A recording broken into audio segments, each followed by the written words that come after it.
সিলেটে করোনায় আরও একজনের মৃত্যু। সিলেটে করোনা ভাইরাসে আক্রান্ত হয়ে আরও একজনের মৃত্যু হয়েছে।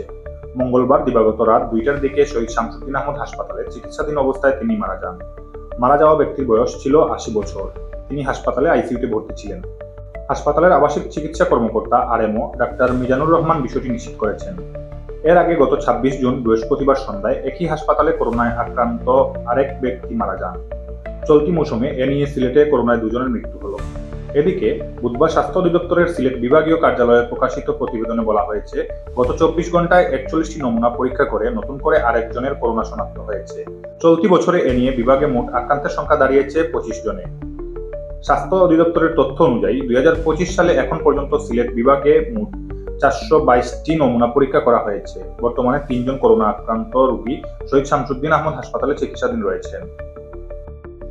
নভেল করোনা ভাইরাসের নতুন সাবভ্যারিয়েন্টের ঊর্ধ্বমুখী সংক্রমণের প্রেক্ষাপটে জুন মাসের প্রথমার্ধ থেকে আমাদের হাসপাতালে, সিলেট শহীদ শামসুদ্দিন আহমদ হাসপাতালে এ পর্যন্ত 10 জন রোগী ভর্তি হয়ে চিকিৎসা নিচ্ছেন।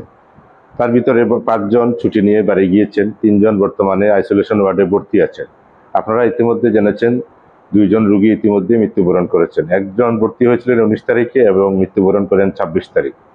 আরেকজন ভর্তি হয়েছিলেন 21 তারিখ এবং মৃত্যুবরণ করেন বিগত রাত 2 ঘটিকার সময়। এর প্রেক্ষাপটে আমরা জনসাধারণের উদ্দেশ্যে বলবো, আমরা যখন করোনা স্বাস্থ্যবিধি আমাদেরকে মেনে চলতেই হবে, সচেতনতার কোনো বিকল্প নেই। আসলে সচেতনতা ছাড়া এটা প্রতিরোধেরও কোনো ব্যবস্থা নেই। আমরা বাসা থেকে বের হওয়ার সময় অবশ্যই মাস্ক পরিধান করব, জনসমাগম এড়িয়ে চলব। বয়স্ক, যাদের রোগ প্রতিরোধ ক্ষমতা কম এবং যাদের দীর্ঘমেয়াদী যারা অসুখে আক্রান্ত, ডায়াবেটিস, শ্বাসকষ্ট, উচ্চ রক্তচাপ, তারা যেন জনসমাগম এড়িয়ে চলেন এবং অবশ্যই মাস্ক পরিধান করে থাকেন। এবং আমি এটাও বলবো যে আমাদের যারা ভ্যাকসিন যেন আমাদের অবশ্যই যাদের আমরা এ প্রেক্ষাপটে 65 বছরের ঊর্ধ্বে যারা আছেন তারা যেন আরেকটি ভ্যাকসিনের ডোজ নিয়ে থাকেন।